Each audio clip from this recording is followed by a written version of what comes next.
Alright, so we got some truly interesting shit to talk about with regards to our Lord and Savior the Sonic the Hedgehog and Sonic Frontiers, the upcoming main series title, and how the movie franchise has been confirmed to have influenced the main series, if we're still calling it that, as well as a very important reveal from the booth of the Sonic Frontiers demo. So we're gonna get into all of this right now, but if you haven't subscribed to the channel already, please make sure to subscribe. We are trying to hit 100,000 subscribers and hopefully 70,000 subscribers before Sonic Frontiers comes out. So we're gonna take a look at this booth thing quickly, and then we're going to move into the interview from Kishimoto. So it says, finally a clean look at the HUD, and yes, when you zoom in, we can finally see the Sonic Frontiers HUD, not in some blurry 144p shit, but in actual good quality. But before we get into that, I find it kind of interesting that they got Rangers in the corner of the window. They still haven't changed the name from Rangers. But yeah, we've got the HUD, and it kind of mirrors the information we talked about before in the previous stream, where there's a cap on how many rings you can hold, and you have to level up to improve that cap. So you can only hold a maximum of 400 rings, and I'm guessing that cap is there to prevent you from being able to take too much damage, because I'm assuming, I haven't confirmed this, but I'm assuming that when you lose rings, you don't lose all of them, right? So in a sense, it's a form of health. So maybe if you lose 10 rings per hit and you've got 50 rings, that's 5 hits before you're gone or something like that. So by capping it, it means that there's still a way that you can die, which sounds like a good idea. But then when you look at the previous information we got that I talked about in the previous stream, they said that when you die and you respawn, the boss's health is at the exact same place it was before you died. So it kind of defeats the purpose of playing good. I mean, yeah, you'd be slower if you die and respawn, but you don't have to do the boss again, or there's not even like a checkpoint system apparently. So I don't know. I'm sure we'll get more information to clarify all of this later on. And then of course you got the settings looking icon thing there that says 0, and then you got the key, and then you got the hearts. That settings thing is actually a collectible. I don't know what's called, so I just called it settings thing, but it's a collectible. It's like 3 different collectibles there. And we can see again the speedometer and the HUD, and it says 0, obviously because Sonic's standing still. There used to be an S in the middle right in previous images, but I don't see it here. And then we've got the little compass thing at the top middle, so it's like to direct where you're going, but there is no mini map, it seems. It's just that compass. I guess they want you to get lost in the world. In the bottom left, you've got clearly the upgrade related things, and I think one of them is like combat, one is defense, and one is speed, and the other one looks like rings, I believe. I could be wrong on that last one, but that's essentially what we've got for the HUD. And honestly, it's a beautiful looking HUD. I mean, there's no mini map, which is a bit weird, but it is a beautiful looking HUD. And I hated the Forces HUD. I hated that flat shit. Like, I like the Metro art style, but the Forces HUD was just not it for me. It felt so cheap. This HUD looks beautiful, and again, this game is beautiful from a visual standpoint. I don't really have complaints aside from, you know, short quills and animations and shit like that. But in terms of just like the visual aesthetics, I was never someone who disliked photorealistic Sonic. I always thought photorealistic Sonic, in terms of like the graphics and the aesthetics and all that, I always thought that was a good thing. But I also love the cartoony style as well, and the middle grounds like Unleashed. Like, I love all of those art styles. I just don't like those Lost World trees. I just don't like that New Super Mario Bros.-esque aesthetic that they've been using for Lost World and shit like that. Like, even Forces had elements of graphics that showed that it was an improvement from Unleashed, but because the art style was so shit in my opinion, I just couldn't put it over Unleashed from a graphical standpoint. But this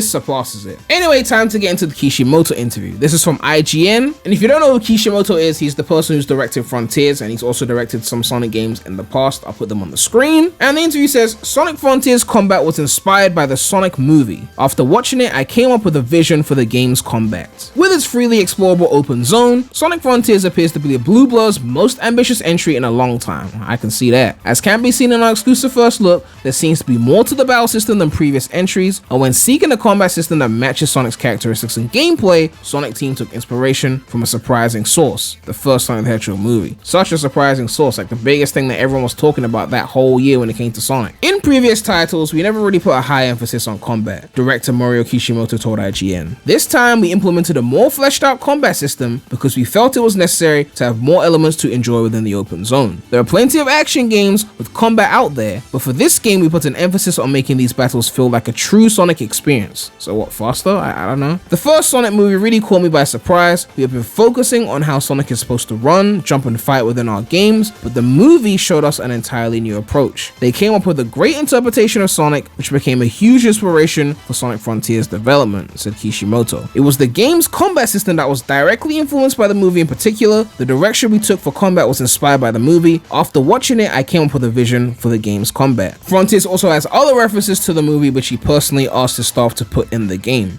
Personally, remember when people on Reddit were on the code people and saying that the directors don't do anything but just graphics and overseeing, but clearly he's telling them to put certain elements in the game because you saw it in a movie. It's great to have a positive rivalry like that. Like, if the movies do one thing, we'd want to counter that with our next game and vice versa. It's a case of art imitating game and then game imitating right back. In our review, we said that the first movie does an exceptional job stuffing in as many Easter eggs from the Sonic games as possible, to the point where hardcore Sonic fans may have to watch more than once to catch them all. It seems its own inventions were just as influential to the new game. It might come as a surprise then that Kishimoto has yet to see the movie's highly successful sequel, Sonic the Hedgehog 2. The second movie hasn't been released yet in Japan, so I haven't seen it yet. I can't wait to see it. I'm especially looking forward to seeing Knuckles in action, laughed Kishimoto. I mean, the fact that you haven't seen it, I mean, it's kind of weird that you're in Japan, you can't see the Sonic movie, even though Sonic came from Japan. I mean, you could technically just download it. I mean, it's available in high quality, but obviously he doesn't want to pirate, even though he's directing Sonic games, so who's really gonna be mad at him for pirating the Sonic movie? But anyway, this is pretty interesting because you'd expect that something as influential as the Sonic movie series would influence the games, but the fact that they're outright admitting it, I mean, I guess they want to tie themselves to the success of the movie. It makes sense because the movie is a flop. They're not going to be like, we were inspired by the movie. No, they're not going to say shit like that, but because the movie's a success, saying that they inspired the games makes a lot of sense because people like the movie. They're going to go, the game's inspired by it, let's cop, right? And I mean, I guess I'd have to rewatch the Sonic movie to see what he's talking about in terms of like the combat, because like, yeah, I mean, I watched it 2 years ago in terms of the first one, and I'm guessing he was very well animated and acrobatic because it is a movie, right? It's CGI. So I can see what they mean by like having that flair and that style of Sonic in that style. It makes a lot of sense. But they said it wasn't just the combat that was taken. They said mainly the combat, but they said other Easter eggs, and they mentioned like running and jumping and fighting and all of that shit. So it's like the general movement is probably gonna have some inspiration from the movie. And quite frankly, I wish they had taken design inspiration from the movie as well, because I feel like with this photorealistic environment, Sonic does feel a bit out of place with using his forces model. It's not even about the long quill situation in that instance. It's more so the texture on his skin. I don't know, like I'm not saying he should necessarily use movie Sonic's model because that's not really what I want. But I remember Evan made a Sonic design that was like kind of like a halfway point between modern Sonic and like movie Sonic, and it's like maybe it's time for Sonic to get fur. I don't know. Maybe it would fit more in this environment. I'm starting to get to that point where I just feel like it would mesh better than his regular smooth texture. I don't know. The fact that they said there's gonna be more Easter eggs, to me this is kind of some indication that there's gonna be some movie Sonic skin involved in this thing, right? And it's not really a far-fetched thing to say. I mean, Sonic Colors Ultimate was a remaster of a game that came out years before there was a Sonic movie, like almost a decade before there was a Sonic movie, and they added a skin to that because the movie was the hype thing at that point, right? And we just got movie 2, and that did crazy numbers, surpassed the first movie in sales and in quality. Why wouldn't they add some kind of movie Sonic skin? Question is, are they gonna charge us more for it? And given that Colors Ultimate had a deluxe version, given that Origins has got a deluxe version, it wouldn't surprise me if Frontiers had some kind of deluxe version in which you get the movie skin and maybe a few other things, right? But aside from the critiques I've already lined out in the previous stream, I feel like the game is shaping up to be something pretty decent. When it comes to following the upcoming release of a Sonic game, people always want to make these extremes, like you're either like full defense squad defending everything and the game's gonna be a masterpiece, or you're like a complete hater and you just think the game's gonna be shit and yada. Like, there's nuance to this shit, okay? I don't think the game's gonna be shit. I don't think the game's gonna be a masterpiece. That's just how I feel. I don't know what's gonna score on Metacritic, but for me, I don't think it's either or. I feel like it will be good, right? I don't think it's going to be in the bad category. I feel like it's so far done enough to not seem mediocre anymore. It could be like a low 7 for me. Maybe it goes higher, maybe it goes lower, we'll see. But we have to see the cyberspace levels. We need to see the other islands because we want to see what kind of environments we got there. We need to see the puzzles get more challenging. We need to see the platforming challenges in the open world get better than what they are now from what we've seen in the Starfall Islands, because they're a bit basic right now. We want to see the upgrade system. These supposed customizable physics, are they going to make it into the final game? I don't know, but we want to see how far those go. Right now, I've kind of written off the idea that we're going to get any serious momentum in the game. Like, I just don't see it happening, but I love to be wrong. So that's going to be a mark against the game. That's, for me, that's what's going to prevent the game from being an 8 or a 9. It's like the lack of momentum, and also the other major thing will be like the cyberspace levels, because let's face it, I don't think I'm going to replay the open world much, right? It's the cyberspace shit that's going to get replayed. Those are the main levels. Like, you go back into the game after you beat and you're probably going to play some cyberspace shit, right? Replaying open world shit, I don't know. I get bored of open world games after I've beaten them because it's like, I'm not just going to go and run around the world unless it's really fun to run around it. Like Spider-Man, you could do that. But even then, in Spider-Man, you'd probably go and do like a new game plus and do some extra shit, you know, like there's probably tons of extra missions in a game like that to where you wouldn't even just be running around the open world when you beat the main game. You'd be doing extra shit. So if the cyberspace levels aren't solid, then it's gonna be like a play once and forget kind of thing. But if the cyberspace levels are hooking, like they grab you, like if they were like Unleashed Generations level, which I don't know if they will be, but if they were, then you could at least come back and play them. And then you could use the open world as an excuse to run from level to level. Like sometimes I do that with Adventure 1, right? I go into the hub world just to run to the stage and play, even though I know I could select it from the menu, but I just want an excuse to go into the hub world just to go and play the stage. But if it was just the hub world does nothing after you beat the game, like, you know, with 06, there's not really much I can do with running into Soleon if I can't even select all the levels from there, right? But I guess only time will tell, man. Let me know what you guys think about all the information about Sonic Frontiers so far. Are you more or less hyped for the game? Where do you think you would score the game so far based on what we've seen? Apparently there's an embargo on cyberspace, so we're not going to see cyberspace until the 29th of June. At least this is what the media who played the booth demo said. Maybe IGN will have an earlier embargo, but in terms of everyone's opinions from the demo, because they all played cyberspace and no one talked about it in their reviews, in terms of waiting for that, it's gonna be at least a few weeks. So I guess once we get that, then we can really know how we're gonna assess this game and rank it. And of course, a huge shout out to all my channel members. If you want to become a channel member, you can click the join button next to the subscribe button. But yeah, make sure to like, comment, subscribe, hit that